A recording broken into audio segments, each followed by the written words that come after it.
Good morning and welcome to a fresh look at Conversations.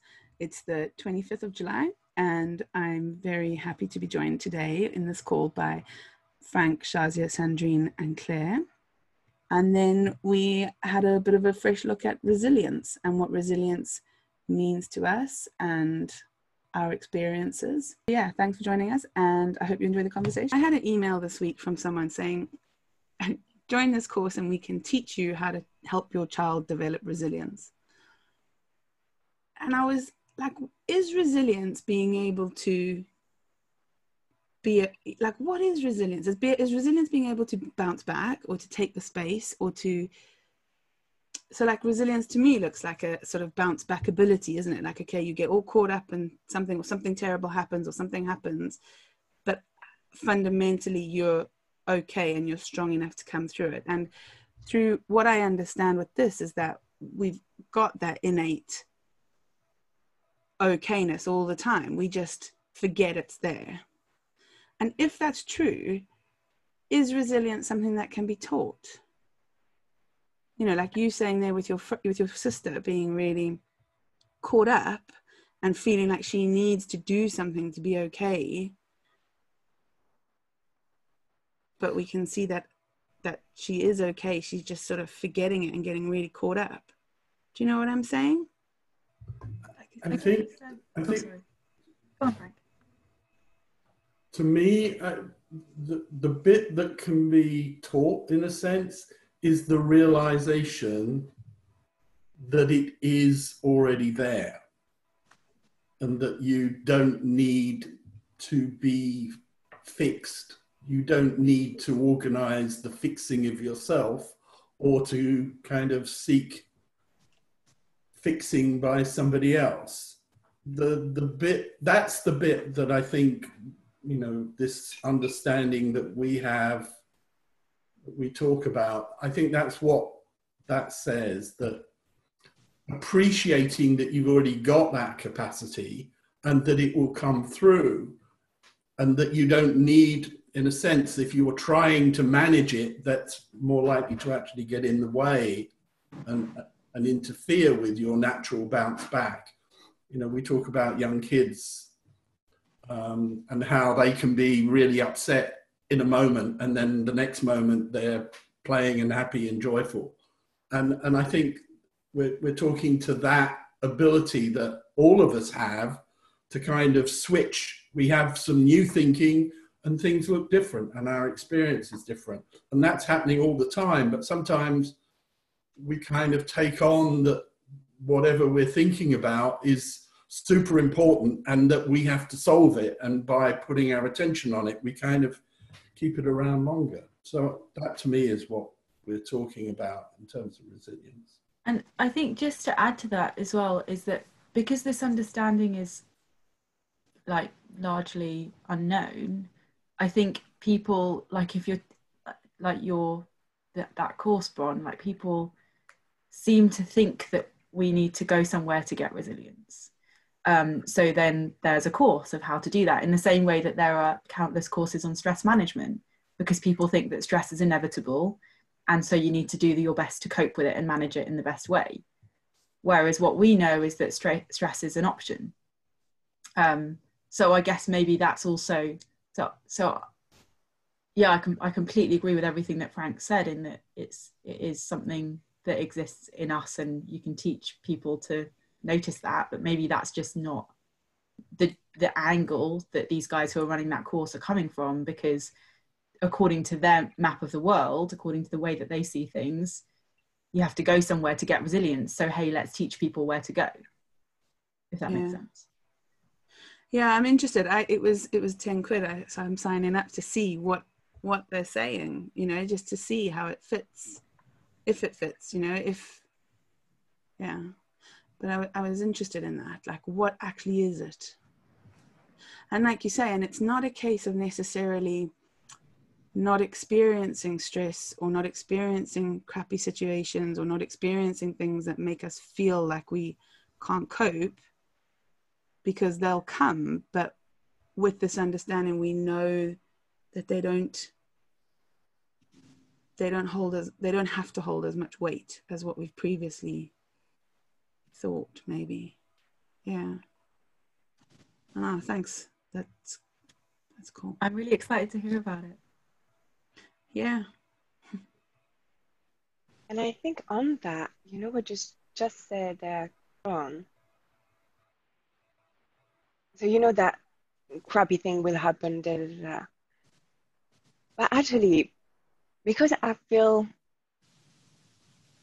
like a bit like what you mentioned, Frank, earlier, like when you don't do things because you expect something to happen, we are reducing a lot the chances for something bad to happen, because there is less of this, oh, that needs to happen. Does that make any sense? It's like, because if you just focus on now and not on the outcome, then whatever outcome comes, you didn't decide whether it was a good one or not a good one.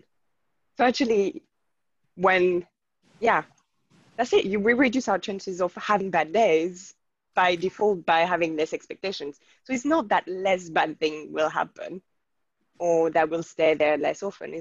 We're less attached. So actually, that's really cool. That's why actually that, like, when you feel like everything's good and it's not that less bad thing happen.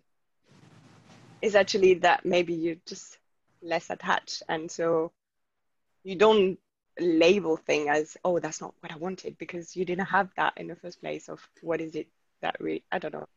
I think it's also like attaching what is a bad thing. When you say less bad things happen, it's like, well, there is no such thing as a bad thing. Yeah. There is bad thoughts about things. The things are completely neutral. I love that. Yeah, but there are some circumstances that might be more challenging, like ending a long-term relationship, or losing someone you love, or losing a job that you didn't expect to lose. Like, for a moment, those might seem, and then we have our human response to them, which is neither good nor bad, whatever way it goes.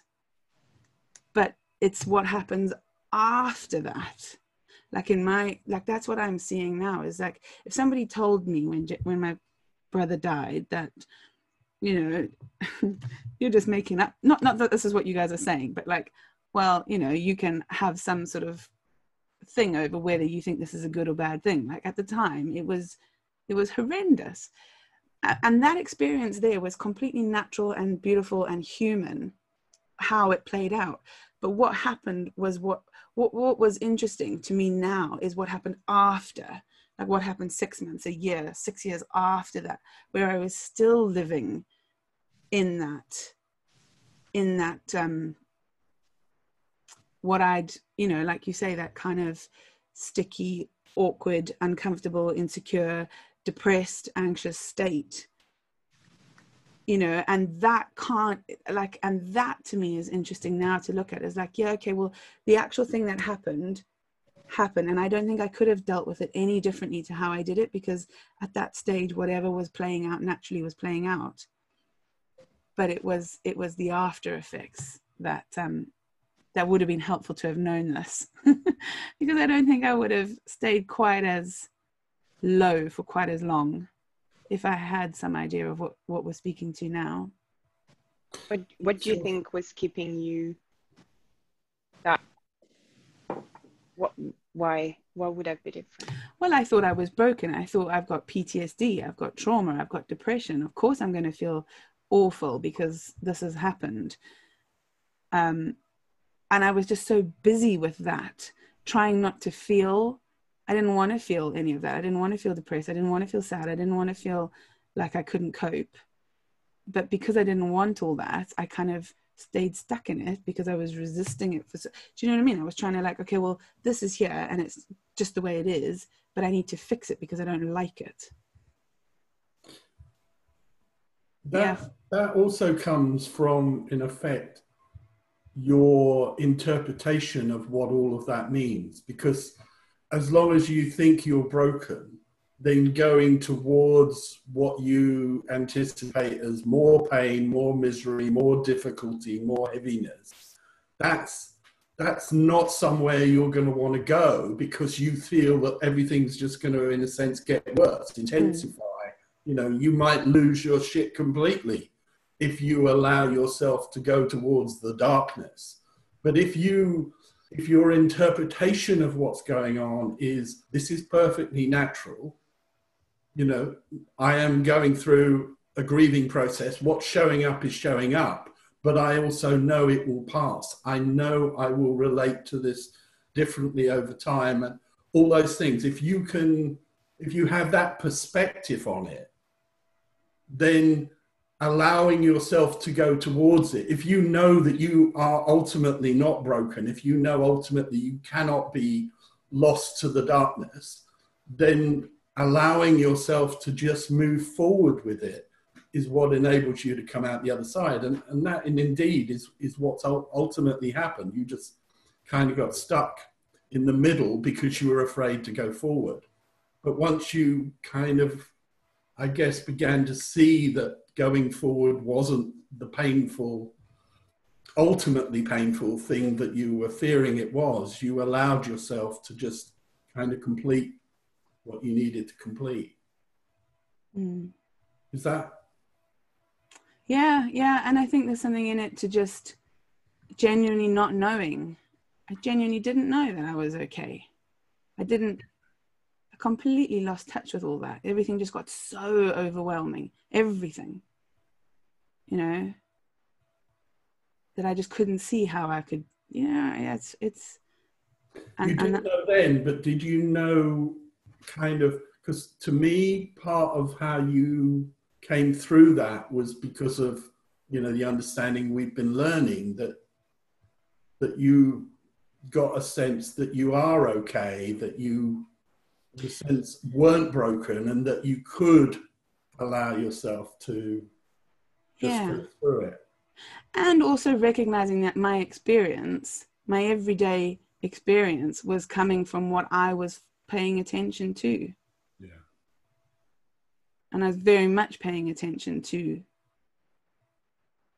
all a busy mind, you know? Like, I thought that was the way to cope, was to just get more and more and more busy. Whereas actually what's helped is getting more and more and more still, ultimately. And that touch on resilience. Yeah. Maybe you didn't know how resilient you were. No,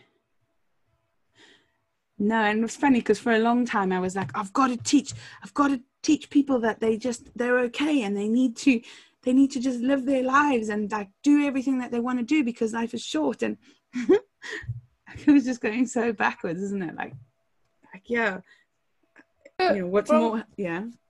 What? No, I was just going to say, but from where you were at the time and how you understood, that made perfect sense. Yeah. And because what, like you're saying about with that course that you got the email about, people are doing the best they can in the way that they understand the way that what the world works. And partly your assumption that you were broken comes from growing up in a culture that tells us we're broken all the time. And again, it's where this understanding is so helpful. And I don't know the end of that sentence, but just that your response at the time made perfect sense in how you understood life to work. And as our understanding of how life works changes, so sometimes it can seem, you know, people are putting courses and things out there that actually aren't helpful, but they think it's helpful from the understanding that they have.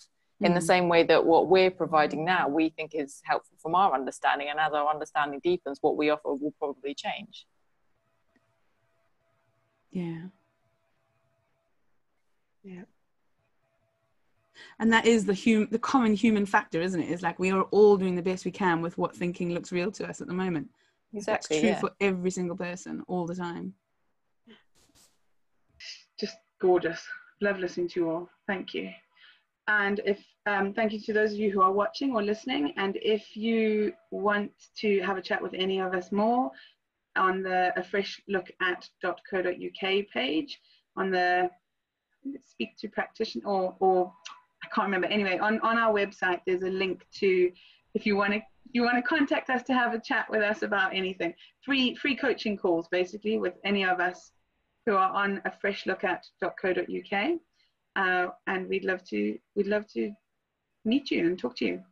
So thank you very much, guys, for being here again with me, all of us, and we'll see you next week.